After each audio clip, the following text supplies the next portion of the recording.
Welcome everyone. Today we are going to do a revision lesson on demand for money.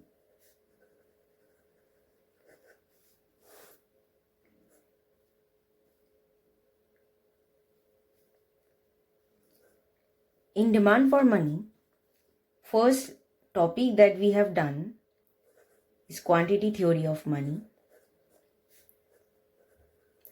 The transaction version of quantity theory of money, which was developed by Fisher. Now, Fisher was a classical economist.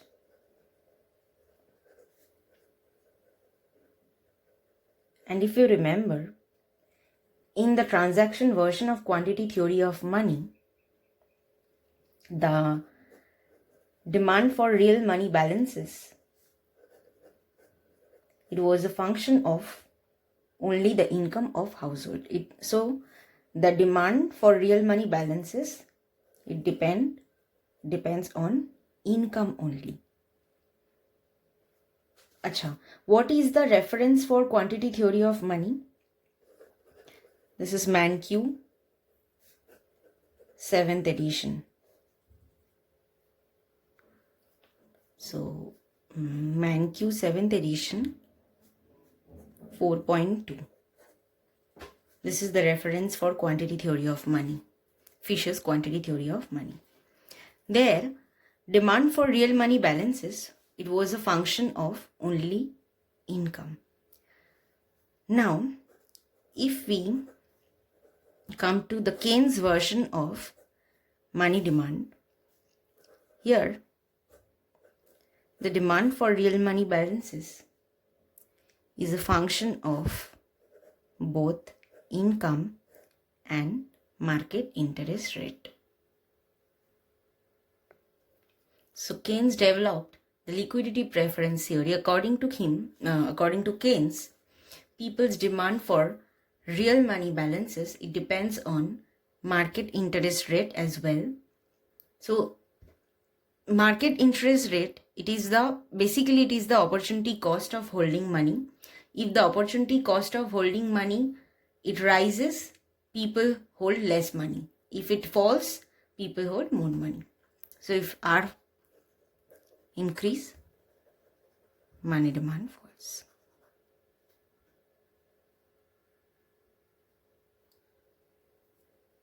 Now, according to Keynes, there are three motives of holding money.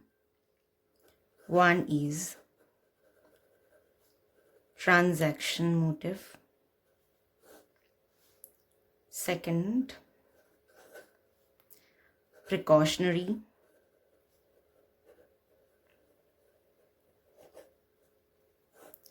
And third, speculative.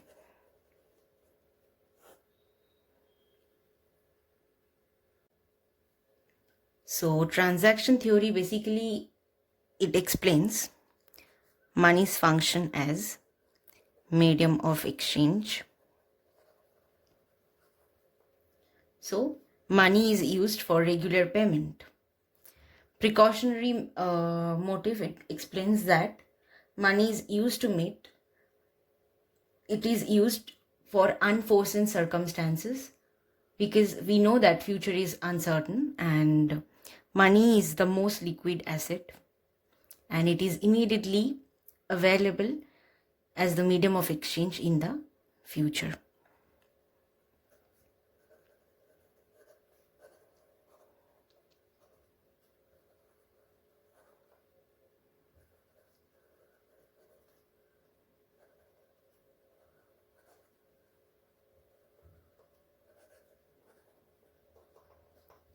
And speculative demand for money, it explains money's function as a store of value. Now we have Keynes's regressive expectation theory.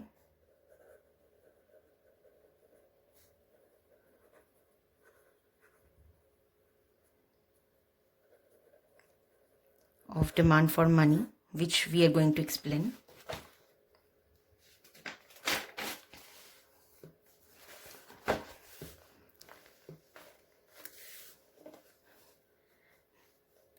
Next we have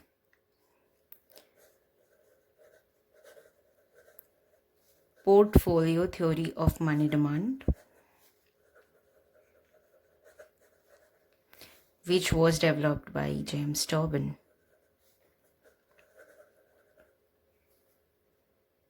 It also explains money's function as speculative motive.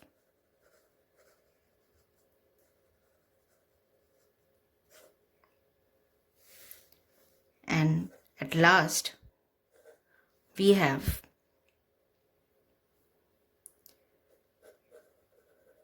transaction motive, where we have Baumol and Tobin's cash management theory.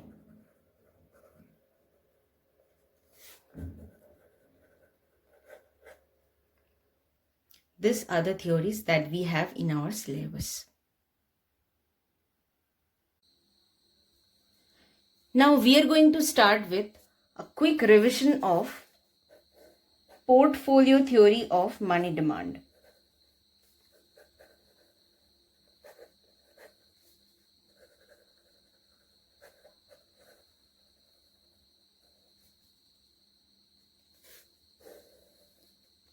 Now, portfolio theory of money demand, it was developed by Tobin, James Tobin.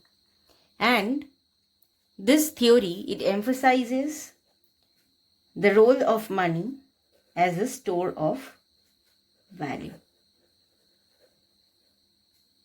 We know that money has three functions. One is unit of account, store of value, and medium of exchange. Now, among these three functions, portfolio theory of money demand, it emphasizes money's function as a store of value.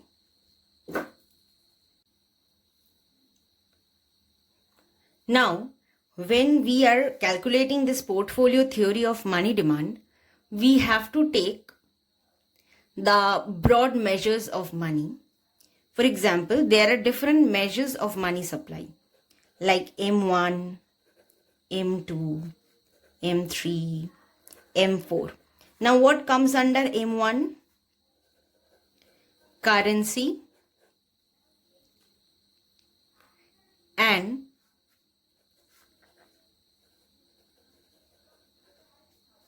demand deposits in the bank,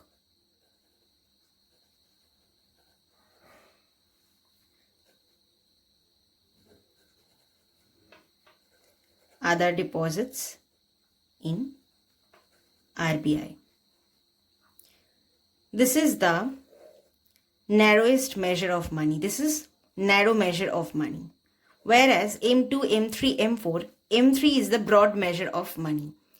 When we calculate M2, we have M1 plus saving deposits with post office saving banks. In M3, we have M1 plus net time deposits of banks. In M4, we have M3 plus total deposits of post office. So these are the broad measures of money. So if we consider M1, which is the narrow measure of money, we cannot consider money's function as a store of value because we cannot earn interest if we hold money. Whereas in case of M2, M3 or M4, if we hold money, we can earn interest. So money's function as a store of value is achieved. That is why when we consider portfolio theory of money demand, we always consider the broad measures of money. Now coming to the theory.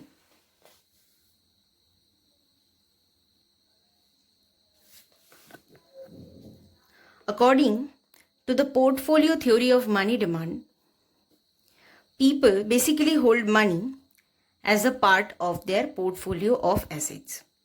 So there are different assets like bond, stock. Now different assets are offering them different return. Apart from these assets, people are also holding money, and according to people, money is the optimal portfolio. So there are different assets and people are holding different assets, and money is also a part of this assets. Now,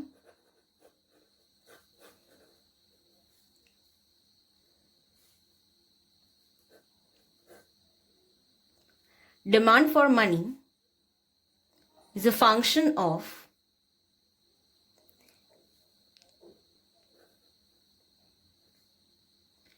this is the expected real return on stock, expected real return on bond, expected inflation rate, and real wealth.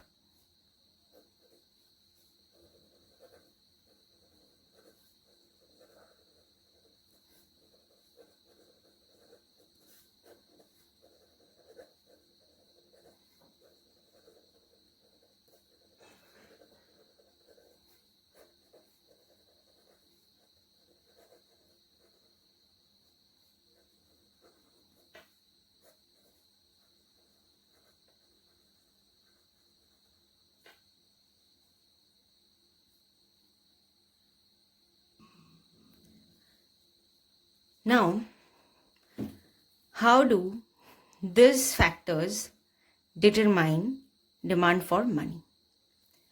Factor 1, expected real return on stock.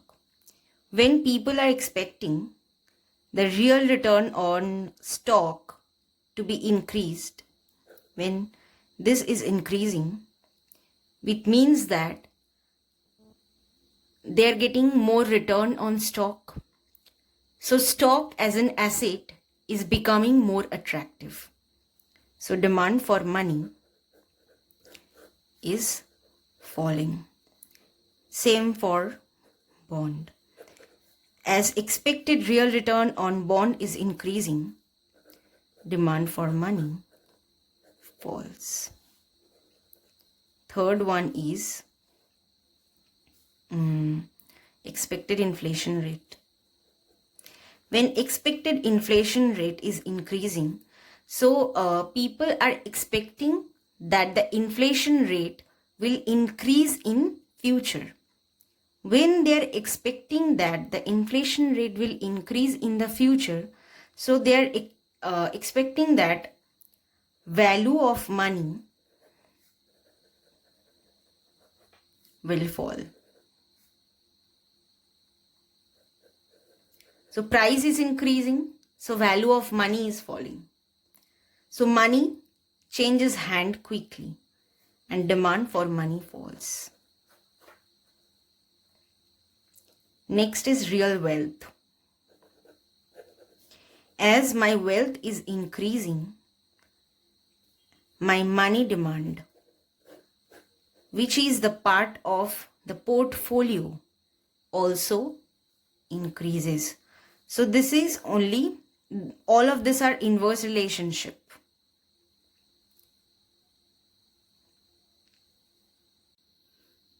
Now, the cash management theory, it shows money's function as medium of exchange. That is why this theory, it best explain why people hold narrow money, that is M1. M1 consists of currency and demand deposit. demand deposit in banks, which gives us zero interest rates or very low amount of interest rates. M1, rather than holding broad money,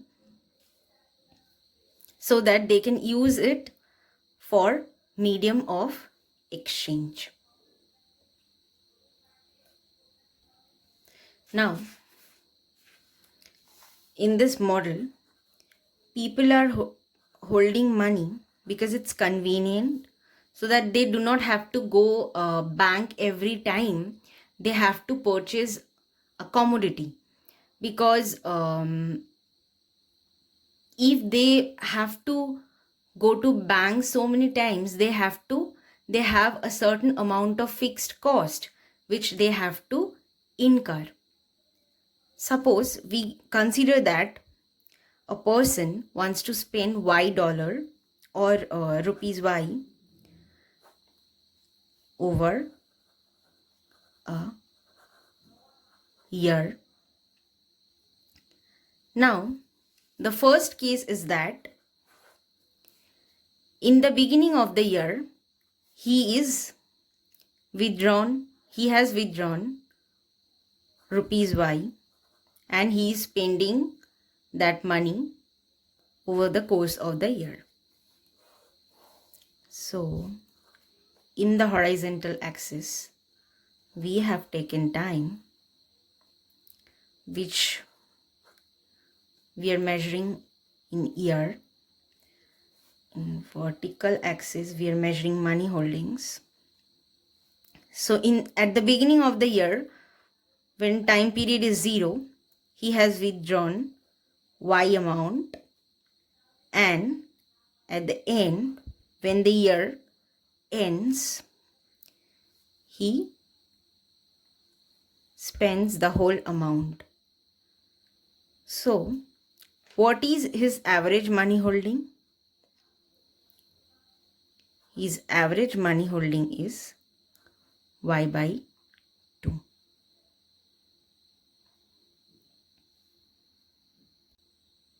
Now, since this is in this first case, he is not getting any interest rate because he is not keeping that money in the bank, because at the beginning of the year he has withdrawn the whole amount.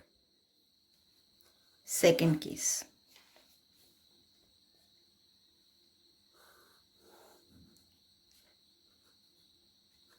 Time, money holding.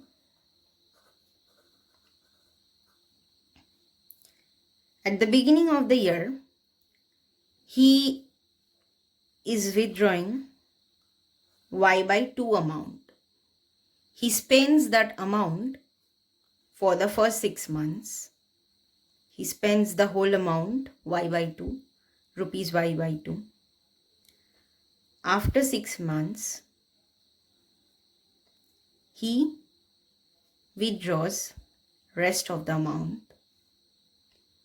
So this Y by 2 amount was in the bank for the first 6 months of the year. So he is getting interest for this Y by 2 amount for first 6 months. So he is withdrawing this Y by 2 amount after 6 months, and he is spending them for the rest of the year. So what is his average money holding? His average money holding will be Y by 4. In the first case, he does not earn any interest rate. But in the second case, he is earning interest rate for this Y by 2 amount for the first 6 months. But here, his cost of going to the bank is less than the second case. The third case is the most generalized case, where we will consider that he will make n trips to the bank over the course of the year.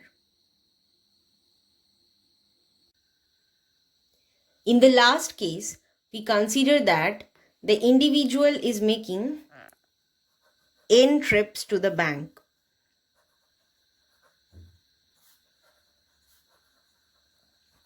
So he is visiting the bank n number of times.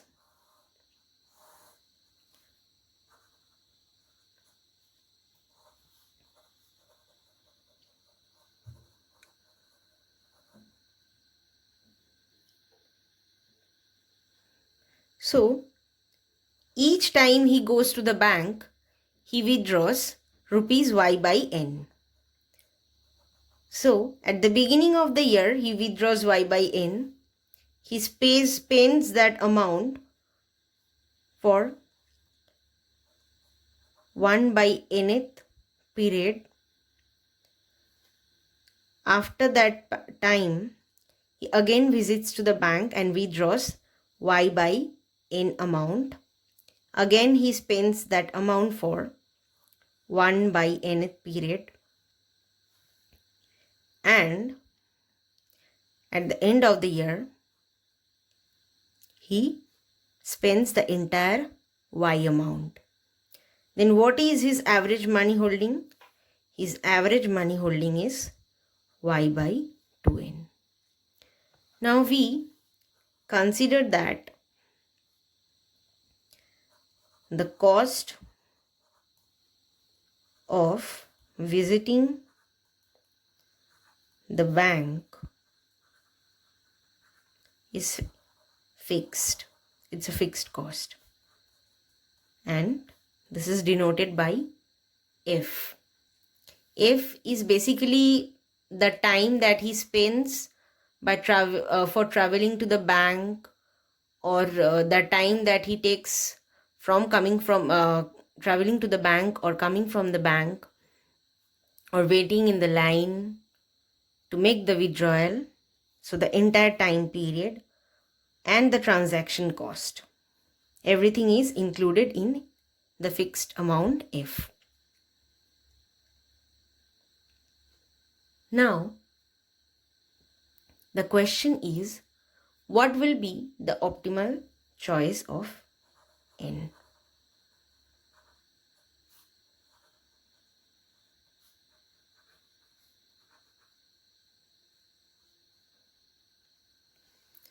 Now as n increases,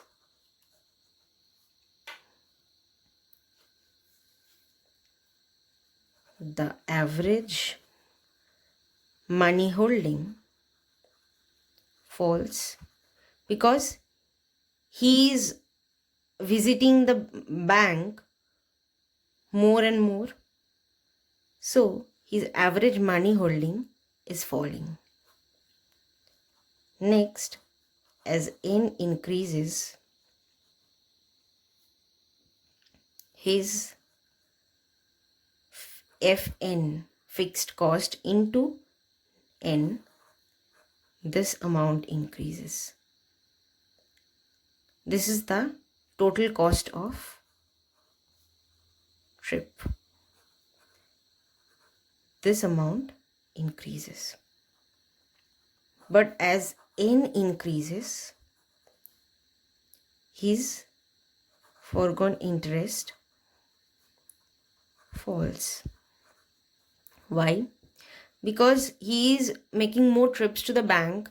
It means that he is keeping more amount in the bank. So he is earning more interest rate. So as n increases, his average money holding falls. So he has less amount of money in his hand. As n increases, his total cost of trip increases. As n increases, his foregone interest falls.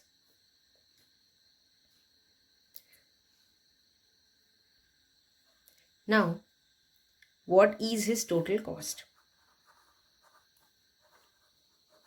Total cost is the interest rate I, nominal interest rate I, into his average money holding. This is the foregone interest rate, foregone interest. On this average money holding y by 2n, he is receiving this interest. So this is his foregone interest. So as n increases, foregone interest rate falls, and total cost of trips. This f is fixed, and as n increases, total cost increases.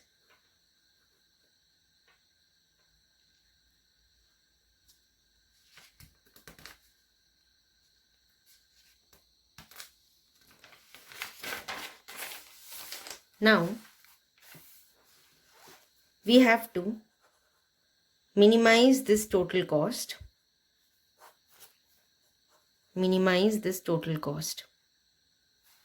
So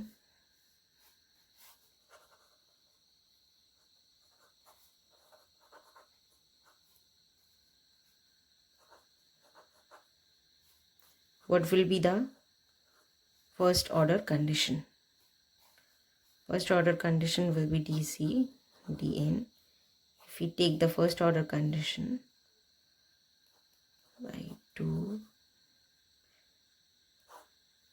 minus y by n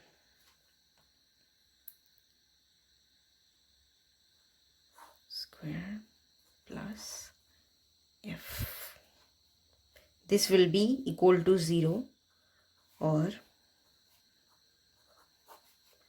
2n square plus f is equal to 0 or minus 2 minus f. Since we are finding the optimal value of n, that is n star,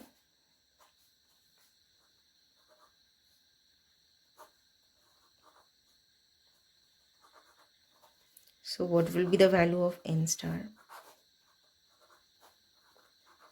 This will be root over yi divided by 2f. This is the value of n star.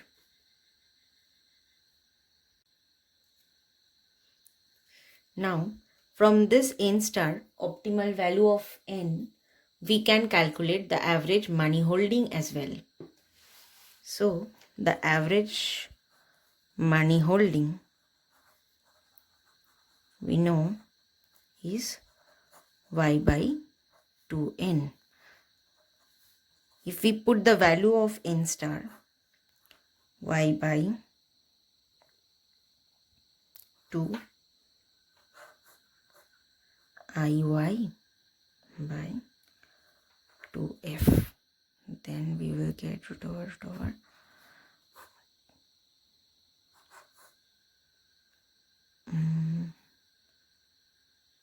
f y 2. So this is the value. So as f increases, that is the fixed cost of going to the bank increases, average money holding increases. As a person is seeing that his cost of going to the bank is increasing, he will hold more money. So rather than going to the bank, because going to the bank becomes expensive, so rather than going to the bank, he will hold more money. As fixed cost increases, cost of going to the bank is increasing, he will hold more money in his hand. Second is I. As I increases, interest rate is increasing, average money holding falls. Obviously, as market interest rate increases, rather than holding money, the person will save that money in the bank. And we have already discussed that when we are considering the cash management model, we are considering narrow money. So in this case, when the market interest rate is increasing, rather than holding money with himself, a person will obviously he will keep it in the bank so that he can earn more interest rate. As y increases, it means that his expenditure, he spends more money, so his expenditure is increasing. So his average money holding is increasing. So this was the Baumol-Tobin's cash management model. Thank you.